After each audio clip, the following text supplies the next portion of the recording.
Bonjour David, Bonjour. tu as vécu plein de choses ici à Monte-Carlo. Est-ce qu'il y a un souvenir qui restera plus que les autres? Ouais, ma demi-finale contre Rafa. Ça, c'est sûr, c'est mon meilleur résultat, mais il y a plein de matchs. Ma victoire sur Novak, sur des joueurs comme Dominic Thiem.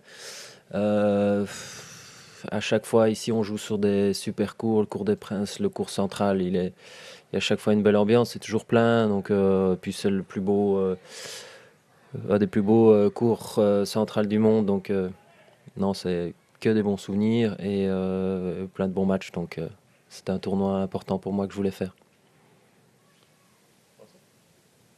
David, tu dis que tu adores le tournoi, mais tu peux expliquer pourquoi? Qu'est-ce qui fait que c'est un moment à part dans l'année? Déjà, ouais, je l'ai fait quoi, 12 fois, je crois. Et c'est toujours le début de la saison sur terre battue. Et c'est une saison que j'adore. Souvent, j'ai commencé ici.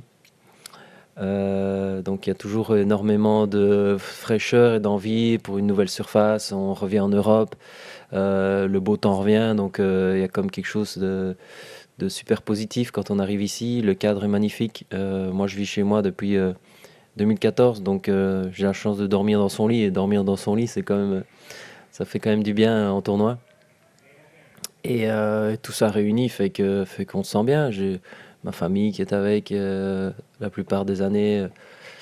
Euh, donc le tout réuni fait qu'on se sent bien, tout simplement. Mais est-ce que ça a été, quel a été le déclic de cette décision? Est-ce que ça a été dur à prendre? Ouais, Tu peux nous raconter? c'est en même temps dur à prendre et en même temps, euh, c'est c'est parfois pas difficile à prendre, mais c'est plus difficile de se l'avouer à soi-même en fait. Parfois on se dit non, bah non, je continue, pourquoi j'arrêterai pas, pourquoi j'arrêterai, je continue, mais en fait on se dit oui, je continue, mais parfois la motivation, le corps va dans l'autre sens et on comprend pas, puis on se dit ouais, et puis je sais pas ce que j'ai, puis un manque d'énergie, puis un manque de motivation, et puis on se dit ouais, les entraînements, je me dis mais ça va, si je joue qu'une fois, je joue qu'une fois, ça va, je me sens bien, et c'est tous des petits trucs comme ça où on se dit petit à petit en fait j'ai peut-être un peu moins envie, et puis la motivation est peut-être pas, et puis alors on se pose réellement la question, elle arrive, on dit est-ce que j'ai encore envie de continuer, tout simplement.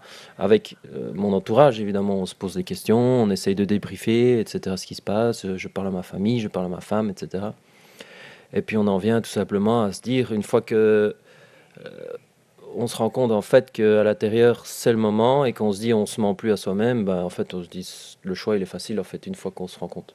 Et donc moi c'était le cas, une fois que je m'en suis rendu compte, je me suis dit en fait oui c'est tout simplement ça, j'ai envie juste de faire autre chose et je pense que j'aurais aimé continuer encore quelques années, mais je pense que c'est compliqué et le tennis, le niveau est déjà tellement haut qu'on ne peut pas se permettre de ne pas être à 110% dans tous les domaines, que ce soit mentalement, physiquement, tennistiquement.